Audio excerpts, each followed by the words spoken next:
Bismillahirrahmanirrahim. Assalamualaikum warahmatullahi wabarakatuh.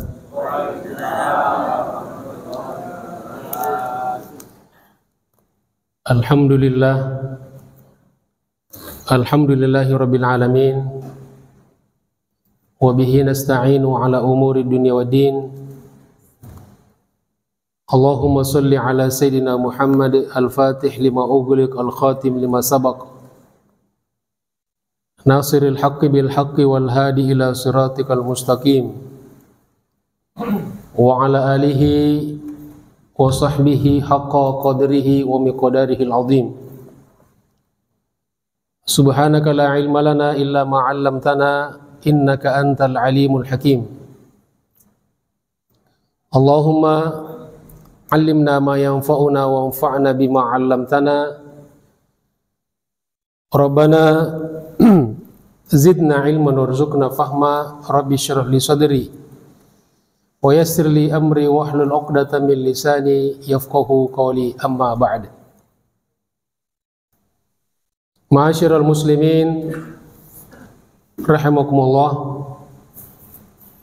saudara-saudaraku yang saya hormati dan saya cintai karena Allah Subhanahu wa taala. Wabil khusus para asatidz, para orang tua, segenap pengurus masjid yang kita senantiasa cintai ini, Masjid Al-Akhbar, serta Bapak Ibu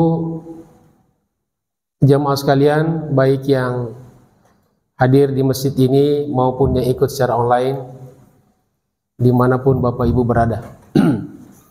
Apa kabar semuanya? Sehat ya? Air? Alhamdulillah.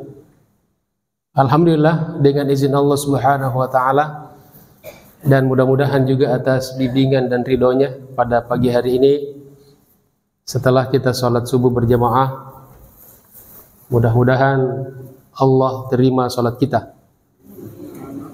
Kita lanjutkan dengan ta'lim. Man kharaja fi talabil ilmi fahuwa fi sabilillahi hatta yarji'. Barang siapa yang keluar rumah untuk belajar, untuk menuntut ilmu, maka dia senantiasa berada di jalan Allah Subhanahu wa taala sampai pulang, sampai selesai. Dan juga kita niatkan untuk bersilaturahim. Man ahabba ayyubu satalahu fi rizqihi wa yunsalahu fi atharihi. Barang siapa yang mau dilapangkan rezekinya dan dipanjangkan umurnya, falyasil rahimahu, maka hendaklah senantiasa bersilaturahim.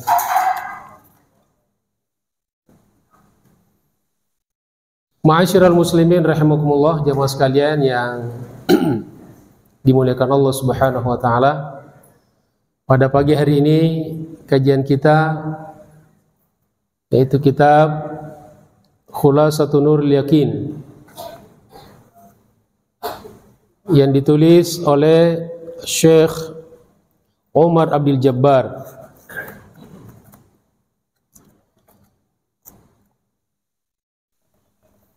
Pada kesempatan ini kita lanjutkan ya pembahasan kita dari bahasan-bahasan yang lalu. Di sini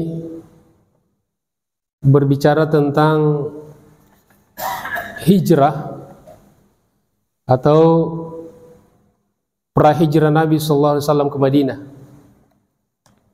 Kemudian bagaimana Allah membuat skenario yang luar biasa, yang penuh dengan pelajaran.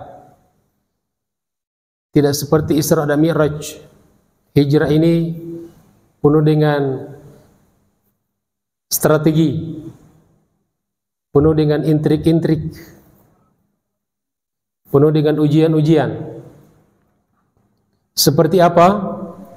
Mari kita menyimak dari apa yang dikatakan oleh penulis Khulasatul Yakin. Bismillahirrahmanirrahim. Qala al-muallif rahimahullah lamma ra'at Quraisyun anna Rasulullah sallallahu alaihi wasallam sara lahu ashabun wa ansarun. Ketika Quraisy telah melihat bahwa Rasulullah sallallahu alaihi wasallam telah memiliki banyak sahabat dan penolong, yudafi'una anhu, yang senantiasa membelanya. Jadi tekanan-tekanan yang dilakukan oleh Quraisy terhadap baginda Rasulullah sallallahu alaihi wasallam dan keluarganya serta sahabatnya tidak menyurutkan dan tidak melemahkan semangat perjuangan beliau, dan tidak membuat orang-orang menjauh dari beliau. Tapi justru yang terjadi adalah sebaliknya. Beliau semakin dicintai oleh umat, semakin banyak sahabatnya dan semakin banyak penolong-penolongnya, yang mereka ini yudafi'una anhu, membela beliau, bahkan wa yansyuruna da'watahu, dan ikut menyebarkan dakwah beliau. Kalau yang tadinya berdakwah hanya berapa orang, sekarang semakin banyak, sehingga dakwah ini semakin cepat tersebar. Jadi semakin banyak orang yang mendakwahkan Islam, maka semakin cepat sampai dakwah itu kepada pelosok, ya, di seluruh pelosok dan di seluruh anggota masyarakat. Nah, ketika itu terjadi, jadi bukan berkurang, malah semakin kuat, semakin banyak yang mendukung beliau. Nah, mereka sudah kalap, mereka sudah tidak ada lagi cara lain. Sammamu ala qatlihi, maka mereka bertekad, bersepakat, bersekongkol untuk menghabisi beliau, untuk membunuh beliau. Jadi ini karakter musuh-musuh Islam, musuh-musuh kebenaran, selalu pada akhirnya lari kepada pembunuhan. Makanya dalam sejarah banyak sekali ulama, tokoh-tokoh pejuang Islam, para pahlawan-pahlawan kita. Kemarin kita merayakan Hari Pahlawan, memperingati Hari Pahlawan, maka mereka dibunuh pada akhirnya. Karena di pikiran mereka, dengan membunuh tokoh-tokoh, dengan membunuh ulama, dengan membunuh pejuang, mereka harapkan dakwah mereka, perjuangan mereka, ilmu mereka sudah selesai, habis. Tapi ternyata mereka tidak tahu bahwa justru darah para syuhada, darah para pejuang, para pahlawan itulah yang menjadi penyubur pohon-pohon perjuangan mereka itu. Maka mereka kemudian bersepakat untuk membunuh Nabi kita Muhammad sallallahu alaihi wasallam. Dan Bapak Ibu tahu dari ide siapa ini pembunuhan Nabi? Ide pembunuhan Nabi berasal dari seorang musuh Allah Subhanahu wa taala yang diabadikan dalam sejarah yang luar biasa, yaitu Abu Jahal. Ya, Abu Jahal. Jadi memang yang abu-abu ini banyak, ada yang bagus tapi ada juga yang Masya Allah. Kalau bagus kayak Abu Bakar, tapi kalau jahat kayak Abu Lahab, Abu Jahal, Abu Lahab, dan abu-abu yang lain.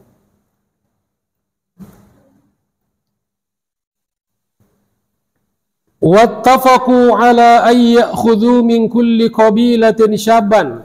Lalu langkah pertama yang mereka lakukan, mereka sepakat untuk mengambil, menyeleksi dari setiap qabilah, dari setiap suku, dari suku-suku Arab, suku-suku Quraisy, seorang pemuda yang terbaik, yang terkuat, yang hebat, ya, bukan yang lemah, bukan yang loyo.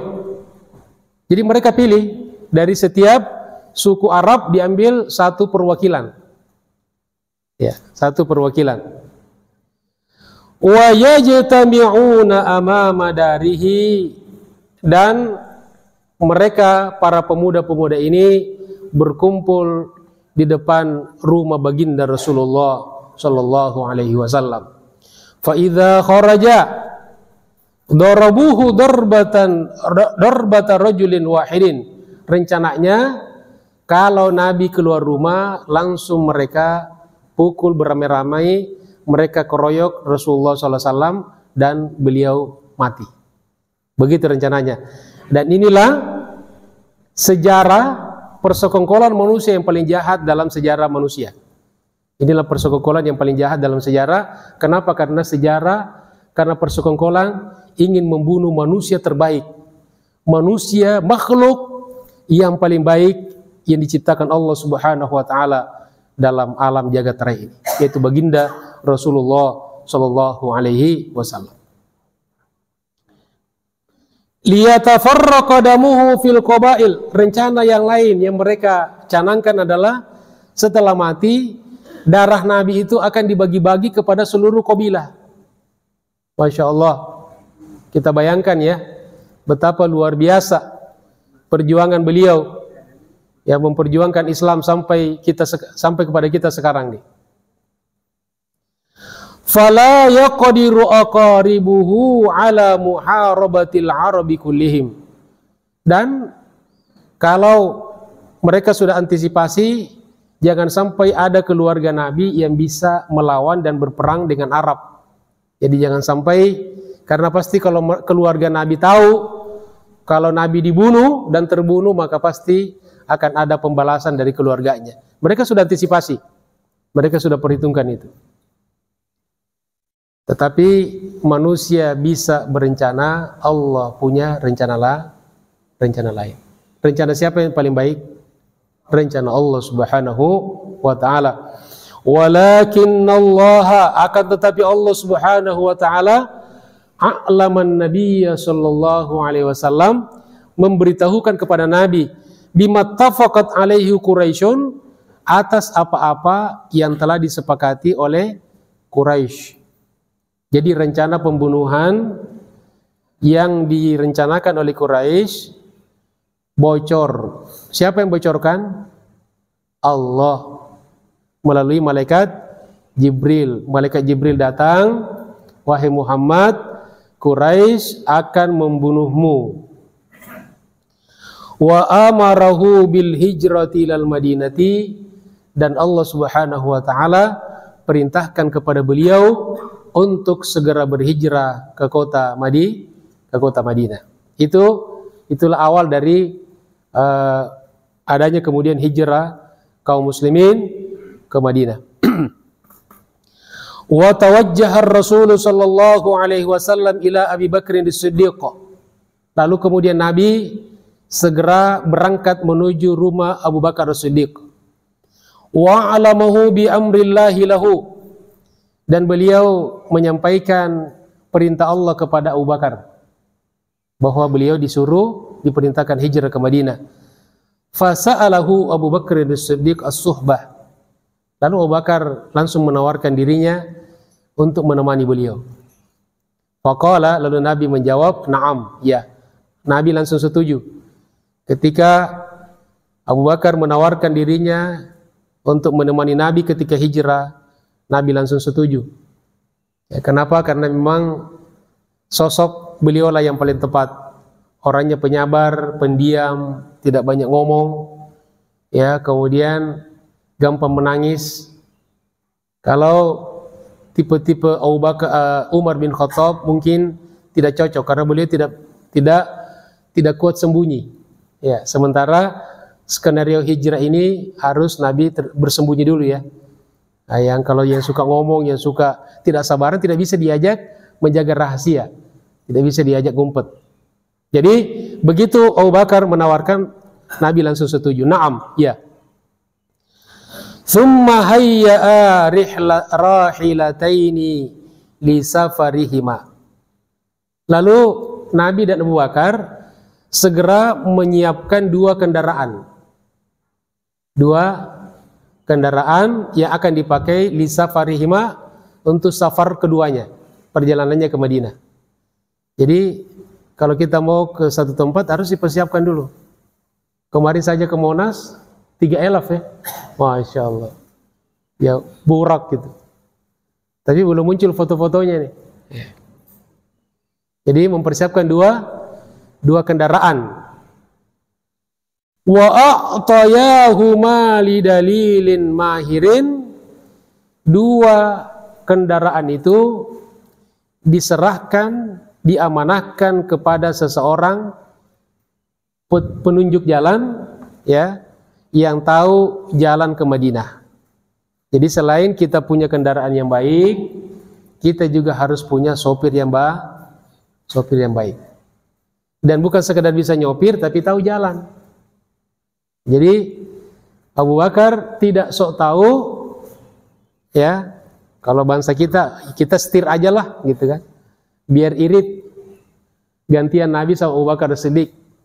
Tapi kendaraannya diberikan kepada ahlinya, yang bisa mengendarai dan bisa tahu jalan. Wa amarahu ayyaji'a bihima.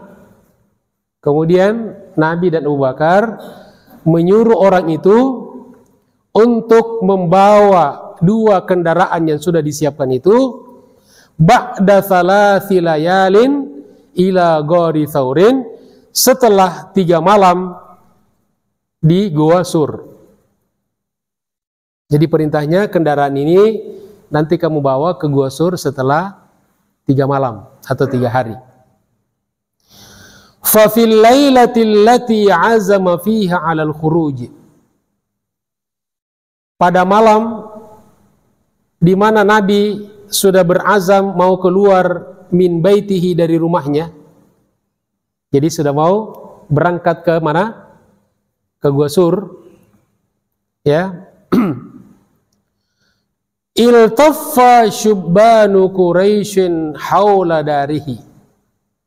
Maka pemuda-pemuda Quraisy, algojo atau apa ya, algojo, preman-preman bayaran. Jadi dari dulu memang selalu ada preman-preman bayaran, diambil dari suku-suku bangsa Arab, bangsa Quraisy. Ini mengepung rumah baginda Rasulullah Sallallahu Alaihi Wasallam. Bahkan dalam riwayat dikatakan begitu ketatnya pengepungan rumah Nabi Sallallahu Alaihi Wasallam sampai tikus pun tidak bisa lewat, karena begitu rapatnya, ya, para preman, para algojo mengepung rumah baginda Rasulullah Sallallahu Alaihi Wasallam, karena target utamanya malam itu Nabi harus mati. Wa Rasulullah Sallallahu Alaihi Wasallam bidakhilihi, sedangkan Rasulullah Sallallahu Alaihi Wasallam ada di dalam rumah itu. Jadi ini sudah Bapak Ibu bisa gambarkan kan? Bisa kita gambarkan bagaimana suasana malam itu. Ya, rumah Nabi dikepung. Falamma jaa waqtul khuruj. Ketika sudah saatnya, waktunya untuk keluar. Jadi Nabi ini ada random acara hijrah nih. Jadi jangan disangka bahwa Nabi itu hijrah asal-asalan gitu kan. Ya, itu sudah punya jadwalnya itu. Jam berapa dia keluar rumah, jam berapa sampai di Goa Sur, ya, jam berapa berangkat dari Al-Akbar, jam berapa sampai di Monas, jam berapa makan siang, ya, atau sarapan dulu dan seterusnya. Ada yang di mobil udah sarapan gitu. Ya. Jadi belum sampai di Goa Sur sudah sarapan. Falamma jaa waqtul khuruj, ketika telah sampai waktu keluar, Nabi sudah mau keluar, amarar rasulu ibna ammihi aliyan. Nabi menyuruh anak pamannya, yaitu Ali. Maksudnya Ali bin Abi Thalib. Anak pamannya artinya apa? Kalau kita sepupu ya, sepupu satu kalinya. Ya. Jadi bapak dengan bapaknya adik kakak. Jadi Ali itu sepupu baginda Rasulullah SAW sekaligus sebagai menantunya. Jadi Rasulullah SAW menyuruh Ali bin naumi ala firashihi, agar Ali tidur di tempat tidur Nabi. Ya. Li'alla yashukka ahadun fi wujudihi fi baitihi, sehingga tidak ada satu orang pun yang meragukan keberadaan Nabi di rumahnya. Jadi setiap saat para preman ini kan menoleh masuk, melihat, mengintip di tempat tidur Nabi. Oh, masih ada. Kenapa yang disuruh Ali? Kenapa yang disuruh oleh Nabi adalah Ali bin Abi Thalib? Di antara alasannya, selain karena Ali memang pemberani, ya, kalau pengecut ya disuruh begitu, dia kan tahu mau dibunuh, Nabi mau dibunuh. Ali, tolong gantikan saya ya. Kalau Ali pengecut nih, maka Ali pasti mengatakan, Abu Bakar aja ya Rasulullah, dia tuaan gitu. Ya. Atau yang lain deh ya Rasulullah, jangan saya. Ya, banyak alasannya lah. Tapi Ali sama sekali tidak membantah, karena dia tahu apa yang diperintahkan Nabi pasti terbaik. Nah, yang kedua, alasannya kenapa? Karena di antara orang yang paling mirip dengan baginda Rasulullah SAW adalah Ali bin Abi Thalib. Jadi wajahnya, fisiknya, ada dalam sejarah dikatakan ada 2 atau 3 sahabat yang paling mirip fisiknya dengan baginda Rasulullah SAW. Di antaranya adalah Ali bin Abi Thalib. Jadi setiap kali orang-orang Quraisy mengintip, melihat ke tempat tidur Nabi, oh masih ada. Kalau misalnya orangnya lebih pendek dari Nabi, orang curiga kan? Loh, kok jadi pendek? Atau panjang, andaikan Umar bin Khattab kan lebih panjang. Loh, kok panjangan gitu kan? Maka Ali, mereka mengira bahwa yang tidur di situ adalah Rasulullah sallallahu alaihi wasallam. Tsumma kharaja ala a'daihi, kemudian Nabi pun keluar melewati musuh-musuhnya yang kepungan itu kan. Ya, kok bisa lolos?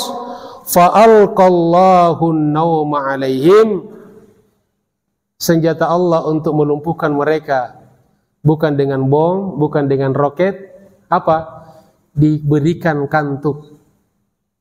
Jadi preman-preman ini sejago apapun orang gitu kan, bela dirinya, hebatnya gitu kan, kalau sudah ngantuk, udah tidur, nggak bisa ngapain, betul?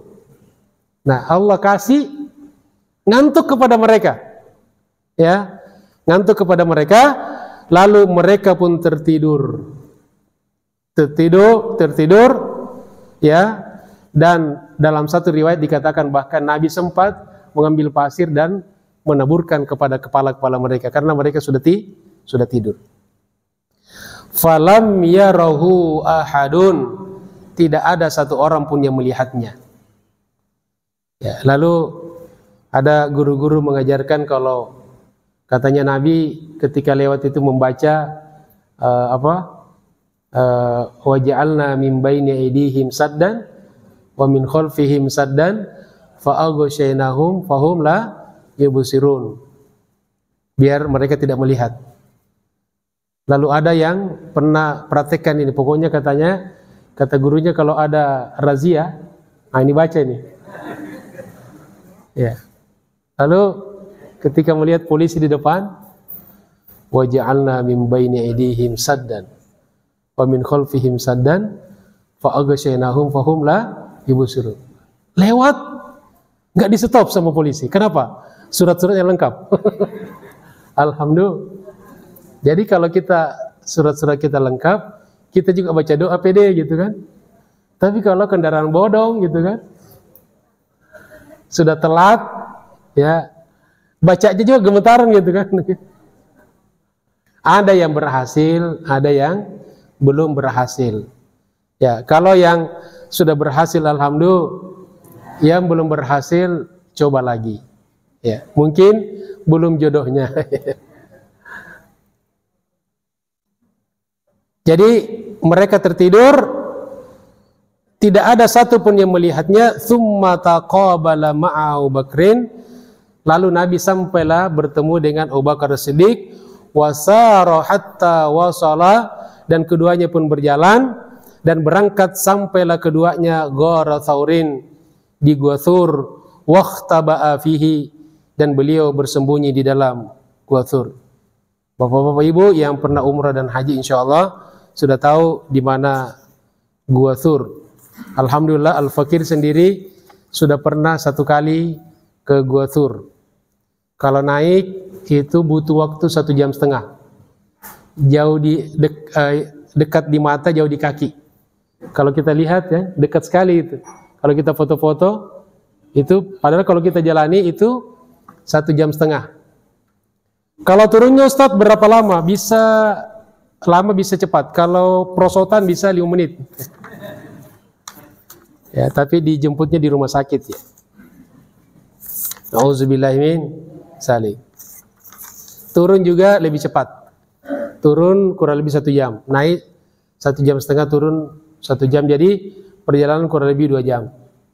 Dengan kondisi yang sudah ada, karena sudah sering dilalui orang, ada tangga-tangga dibuat. Ya, tapi tidak sebaik di Gua Hira, di Jabal Nur. Jabal Nur sudah memang ada tangga-tangga, walaupun itu banyak dikritik oleh dunia Islam, kenapa tempat-tempat bersejarah itu tidak dirawat, ya, tidak dijaga oleh negara. Padahal itu kan situs-situs ya bersejarah. Katakanlah kalau orang melihat sebagai situs bersejarah, kalau kita memang tempat-tempat destinasi sejarah Islam. Turunnya wahyu pertama, tidak tanggung-tanggung tuh. Tapi di situ banyak sampah, kotor, banyak pengemis. Nah, ini mungkin kalau nanti kapan-kapan kalau ketemu dengan Raja Saudi nanti kita sampaikan ya. Insya Allah. Lamma sahat Quraisyun tilkal lailah. Lalu sadarlah, terbangunlah Quraisy pada malam itu. Walam tajid fi baitir Rasul sallallahu alaihi wasallam. Ternyata Nabi sudah pergi. Mereka tidak menemukan lagi Nabi. Illa ibna ammihi Aliyan. Ternyata yang tidur di tempat tidur Nabi adalah Ali. Istadda hanakuhum.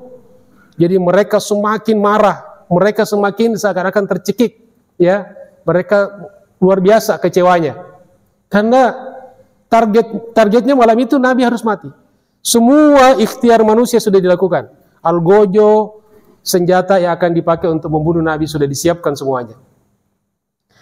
Fa arsalu syubbanahum bisuyuf. Lalu pemuda-pemuda yang tadi itu yang tertidur kemudian diutus dengan membawa pedang-pedangnya. Wal isyi tabhathu 'anir rasuli sallallahu alaihi wasallam fi kulli jihatin. Dengan orang-orang mata-mata yang terus mencari Nabi di seluruh penjuru. Jadi tidak ada tempat di mana mereka mencari Nabi. Ya, jadi sampai kalau istilahnya sampai dia masuk di lubang tikus, kejar Nabi sampai dapat. Wa qad ja'alu liman ya'tihim bihi.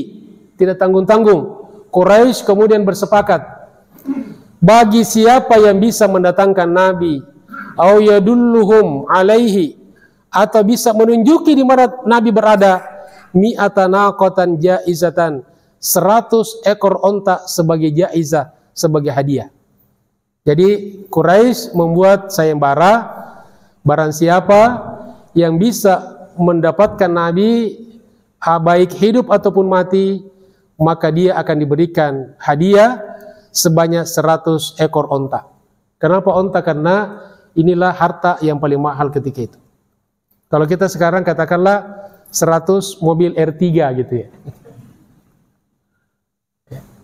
Minimal lah gitu ya. Atau 100 mobil Innova lah gitu ya.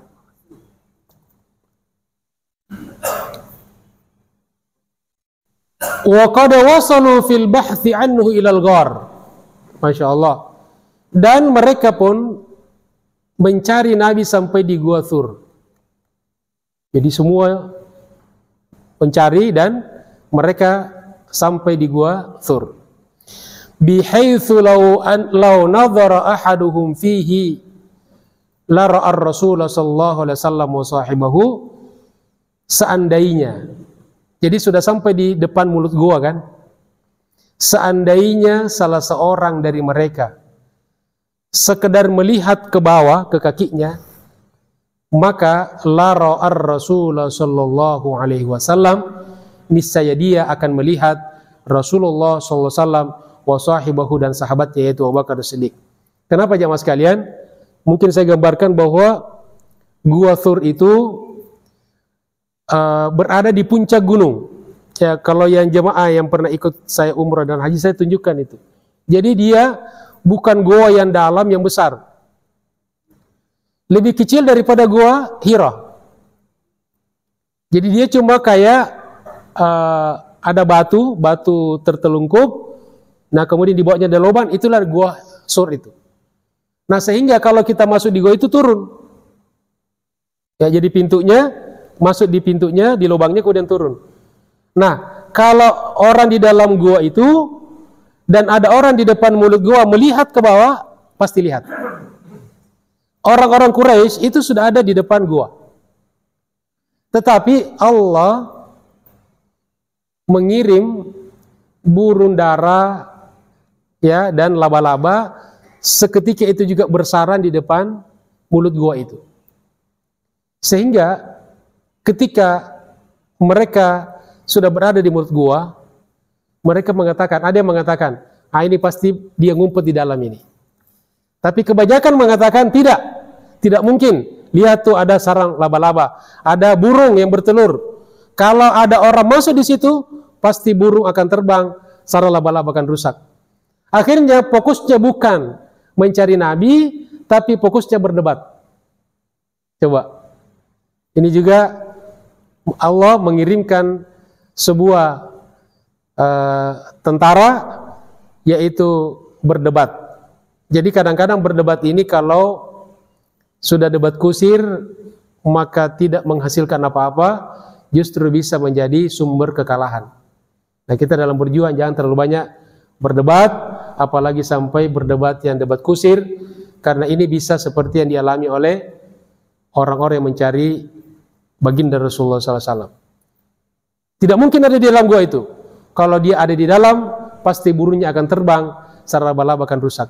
Lalu mereka pun pergi. Wa ra'ahum Abu Bakrin fabaka. Sebaliknya, Abu Bakar yang ada di dalam gua melihat mereka. Jadi mereka tidak melihat Nabi dan Abu Bakar, tapi Abu Bakar melihat mereka. Nabi sih santai aja. Ya, Nabi santai karena memang ini perintah Allah kan. Pasti Allah akan menolong. Faqala lahu Rasul. Abu Bakar nangis. Kenapa nangis? Karena prihatin. Abu Bakar sebagai manusia sudah sangat takut bahwa Nabi akan ditangkap dan dibunuh. Gambaran dia, Nabi mati. Itu yang membuat dia sedih. Bukan memikirkan dirinya, tapi memikirkan kalau Nabi sampai ditangkap dan dibunuh. Lalu faqala lahu Rasul, Rasulullah menenangkan Abu Bakar dan beliau berkata, la tahzan, innallaha ma'ana. Jangan bersedih, sesungguhnya Allah Subhanahu wa taala senantiasa bersama kita, senantiasa melindungi kita. Ini perkataan ini beliau diabadikan dalam Al-Qur'an. Ya, idh yaqulu li sahibihi, ketika dia berkata kepada sahabatnya yaitu Abu Bakar Siddiq, la tahzan, jangan bersedih, innallaha ma'ana, sesungguhnya Allah Subhanahu wa taala senantiasa bersama kita. Kata la tahzan ini kemudian menginspirasi seorang, ya, seorang penulis dan kemudian menulis sebuah buku yang sangat bestseller. Terakhir dikatakan sudah kira-kira lebih 10 juta, ya, 10 juta eksemplar tercetak di seluruh dunia. Ya, di lebih 20 bahasa diterjemahkan. Bukunya namanya La Tahzan, Don't Be Sad. Ditulis oleh Dr. A'id Al-Qarni. Masya Allah. Semoga menjadi jariah buat beliau dan umat Islam. Amin ya rabbal alamin. Fa'amallahu absaral musyrikin. Abu Bakar melihat, tetapi Allah lagi-lagi membutakan. Jadi ini selalu sasarannya di mata. Ketika dikepung di rumahnya, dikasih ngantuk ya. Nah, ketika di depan gua sur juga dibutakan matanya. Tetapi kata ulama, itu bukan dibutakan seperti ketika di depan rumahnya. Kira-kira kalau Allah mau membuat orang-orang Quraisy ngantuk di depan gua sur, bisa nggak kira-kira? Bisa. Tetapi lain lagi ceritanya. Ya, lain lagi ceritanya. Nah, di situ dibuat, kata ulama, orang biasanya kalau berdebat itu biasanya matanya melotot, ya kan? Dan tertuju kepada lawan debatnya, ya kan? Tidak ada orang yang berdebat. Nah, biasanya kalau orang debat ngotot gitu kan, matanya melotot. Ketika mata melotot, fokus kepada orang itu, sehingga objek mulut gua itu terlupakan. Jadi seakan-akan di sini fa'amallahu absarul musyrikin, Allah kemudian membutakan penglihatan orang-orang musyrikin dengan cara dipalingkan sehingga tidak melihat Nabi dan Abu Bakar Siddiq. Wa raja'u khaibina, dan mereka pun pulang dengan tangan kosong. Lanjut jemaah sekalian. Lanjut ya. Sudah lapar belum? Ya, sama ya. Kita lanjut lagi ya. Wa ba'da an inqata'al bahthu 'anir rasul. Setelah selesai pencarian tentang Rasulullah, kharaja ma'a sahibihi, beliau pun keluar dari gua itu bersama sahabatnya. Ketika sudah aman ya, Quraisy sudah pergi, lalu Nabi keluar ditemani oleh Abu Bakar. Wa qad aqama fil ghar, dan beliau berdua menetap di Gua Sur berapa hari, berapa malam jemaah sekalian? Ada yang tahu? Sebetulnya sudah ada bocorannya tadi sebelumnya. Berapa? 3 malam, ya 3 hari 3 malam. Thalatha layalin, yaitu 3 malam. Wa kana Abdullah ibni Abi Bakrin as-Siddiq ya'tihima fil masa wa yukhbirunahuma bi akhbari Quraisyin. Adalah Abdullah putra Abu Bakar as-Siddiq, anaknya Abu Bakar as-Siddiq, datang kepada kedua beliau, menemui keduanya fil masa'i, di waktu sore. Wa yukhbirunahuma bi akhbari Quraisyin, menginformasikan kepada Nabi dan Abu Bakar tentang informasi-informasi Quraisy. Jadi dari dulu memang penting informasi ya, media. Dulu tidak ada Instagram, tidak ada Facebook, tidak ada WhatsApp, apalagi TikTok ya. Maka semuanya serba manual, tidak ada surat. Maka beliau yang ditugaskan, yaitu Abdullah bin Abi Bakar, datang menemui langsung Nabi dan ayahnya, khusus untuk bercerita tentang informasi-informasi yang lain. Jadi memang harus ada orang-orang yang spesifik. Jadi ada pembagian tugas. Jadi lagi-lagi di pelajaran hijrah itu ada, kata ulama, diantaranya pembagian tugas. Ya. Jadi kalau tugasnya cari informasi, jangan ngurusin catering. Atau paling urusan informasi tentang catering gitu kan. Nah, eksekusinya kasih yang ahlinya. Begitu juga sebaliknya. Yang tugas nyari kendaraan, fokus di kendaraan. Kemudian wa kanat ukhtuhu Asma, sementara saudarinya yaitu Asma, juga putrinya Abu Bakar Siddiq, ta'tihi ma bi ta'ami khufyatan, juga datang, ditugaskan untuk mengurus makanan. Jadi beliaulah yang bertugas membawakan makanan kepada Nabi dan Abu Bakar. Jadi Abdullah khusus untuk informasi apa yang berkembang, sementara Asma bertugas untuk memberikan atau mengirimkan makanan. Padahal dalam sejarah dikatakan ketika itu Asma sedang sedang hamil. Jadi ini juga ada satu pelajaran lagi yang kita ambil dalam hijrah ini, peranan emak-emak tidak pernah ketinggalan. Emak-emak selalu yang terdepan. Gitu. Jadi makanya kalau ada kegiatan kemudian emak-emak selalu ambil bagian, jangan heran. Ini keturunan daripada Asma binti Abu Bakar. Sudah hamil, dan bayangkan Bapak Ibu sekalian, ke Gua Thur itu naik 1,5 jam. Wanita hamil, tapi karena tugas, ya amanah, dia harus lakukan itu. Kira-kira kalau wanita-wanita sekarang disuruh begitu, wah jangan saya dong, saya kan hamil, nanti gimana kalau keguguran gitu kan. Keguguran nih, ya, insya Allah, Allah nanti yang jaga semua orang yang terlibat di dalam dakwah dan hijrah baginda Rasulullah SAW.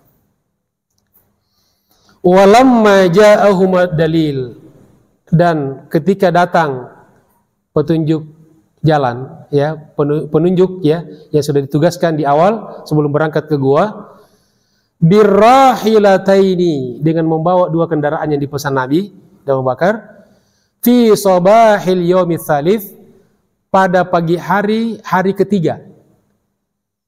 Nah ini juga pelajarannya bahwa orang yang ditugaskan itu harus disiplin. Jadi kata Nabi, kamu datang di hari ketiga.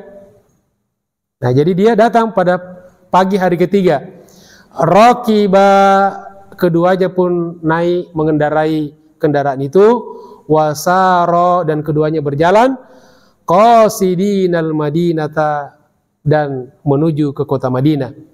Walaqad lahiqa bihim fit tariqi Suraqah, di tengah perjalanan dibuntuti dan didapati oleh seorang yang bernama Suraqah. Wa arada ayyaqtular Rasul sallallahu alaihi wasallam, yang ingin membunuh Rasulullah sallallahu alaihi wasallam karena tergiur dengan informasi, dengan sayembara, barang siapa yang bisa menemukan Muhammad, ya di bahasa mereka Muhammad, baik dalam keadaan hidup ataupun mati, maka akan mendapatkan hadiah 100 ekor onta. Nah, Suraqah diam-diam mengetahui perjalanan Nabi SAW, lalu diikuti, dikejar.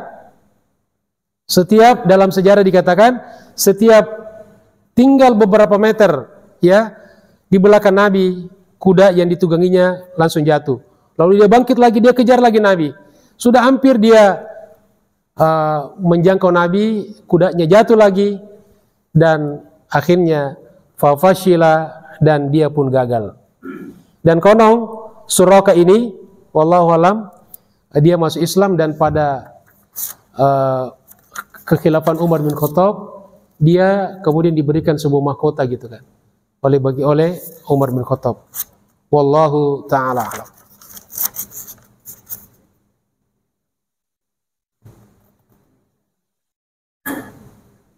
Cukup ya? Lanjut lagi. Berapa menit lagi istirahat? 10 menit. Baik, kita lanjut ya. Biar jangan bubar sebelum sholat isyraq, karena sayang pahalanya seperti haji dan umroh. Baik. Wasalar Rasul sallallahu alaihi wasallam Quba. Jalan sampai di Madinah dan sampai di Quba. Jadi tempat yang pertama kali Nabi tiba di Madinah ketika hijrah namanya Quba. Fil yaumits tsani min Rabiul Awal. Pada hari kedua dari bulan Rabiul Awal. Ya, bulan Rabiul Awal, tanggal 2. Al-Muwafiq bertepatan dengan salasina min September, tanggal 30 September sanata Sittumi'a wa ithnani wa ishrin, tahun 622 miladiyah.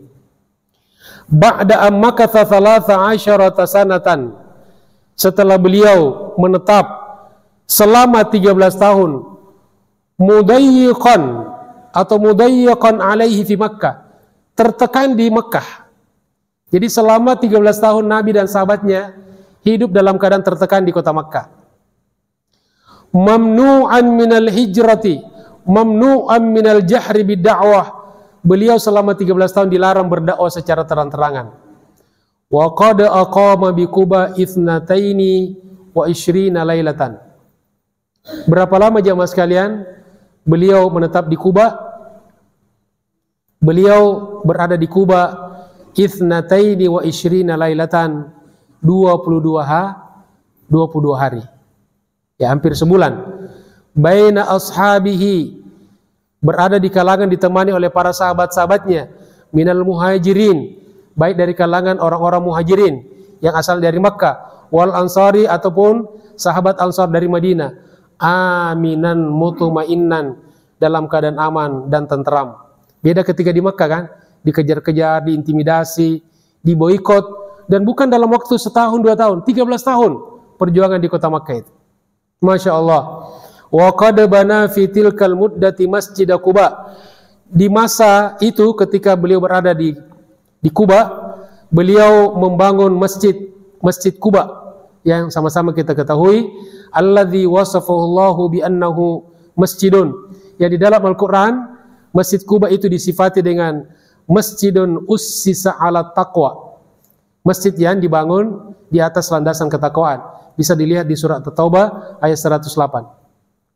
Nah, kemudian lamma kharajar rasulu min Quba, kemudian Nabi keluar dari Kuba qasidan al-Madinah, menuju Madinah. Jadi dulu jamaah sekalian, dari Kuba ke Madinah itu Masjid Nabawi sekarang, itu membutuhkan perjalanan waktu gitu kan. Sekarang kalau kita naik bis itu cuma berapa menit? Paling 10 menit ya.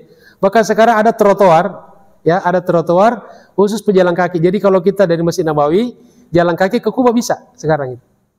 Ya. Jadi menginspirasi dari trotoar di Jakarta. Lamma kharaja ar-rasul min Quba qasidan al-Madinah, menuju ke Madinah, ahata bihil ansar. Beliau ditemani oleh para sahabat Ansar. Wa hum mutaqalliduna suyufahum, dengan membawa pedang-pedang mereka. Jadi kawal luar biasa Nabi. Farihina mustabsyirina, gembira dan senang. Jadi betul-betul mereka senang Nabi berada di kota Madinah atau menuju ke kota Madinah atau di tengah-tengah mereka. Wa qad adrakathul jum'ah fit tariq. Nah, kemudian dalam perjalanan dari Kuba ke Madinah, di tengah jalan datang waktu Jumat. Masuk waktu Jumat. Fa shallaha, lalu beliau pun salat Jumat biman ma'ahu minal muslimin, bersama dengan orang-orang yang menemaninya dari kalangan kaum muslimin, para sahabat. Wa hadhihi awal Jum'atin wa khutbatuhuma, inilah awal Jumat pertama. Wa khutbatuhuma awalu khutbatin fil Islam, dan khutbah Jumatnya adalah khutbah yang pertama dalam sejarah Islam. Makanya Bapak Ibu sekalian, tidak jauh dari Kuba itu ada masjid kecil. Namanya masjid apa? Masjid Al-Jumu'ah. Kenapa dinamakan Masjid Al-Jumu'ah? Karena itulah masjid yang ditempati pertama kali Nabi sholat Jumat dan khutbah Jumat pertama dalam sejarah Islam, yaitu ketika berjalan dari Kuba menuju ke Masjid Nabawi atau ke Madinah. Ya, karena ketika itu Masjid Nabawi belum ada. Terakhir, wa qad kharaja limulaqatihi. Lalu ketika Nabi sudah menuju ke kota Madinah, keluarlah ahlul Madinah untuk menemuinya. Orang-orang Madinah, wa ma'ahumun nisa, perempuan, mak-mak ini tidak pernah ketinggalan nih, menyambut Rasulullah. Wasibyan, anak kecil, wal walaidu, bahkan orang-orang tua. Yaqulna, mereka berkata, apa yang mereka katakan? Inilah terakhir nih. Tala'al badru alaina min thaniyatil wada' wajaba syukru alaina mada'a lillahi da' ayyuhal mab'utsu fina jita bil amril muta. Ini 3 bait, inilah yang dinyanyikan oleh orang-orang yang menyambut baginda Rasulullah sallallahu alaihi wasallam ketika sudah masuk di kota Madinah. Nah, ini pula yang biasa dipakai menyambut kalau kita kedatangan tokoh-tokoh, orang-orang yang kita hormati. Tala'al badru alaina min thaniyatil wada wajaba syukru alaina mada'an lillahi da. Demikianlah jemaah sekalian kajian kita pada pagi hari ini, mudah-mudahan bermanfaat dan barokah untuk kita semuanya. Terima kasih atas segala perhatiannya, mohon maaf atas segala kekurangannya. Billahi taufiq wal hidayah, Allahul muwaffiq ila aqwamit thoriq. Tsumma assalamu alaikum warahmatullahi wabarakatuh.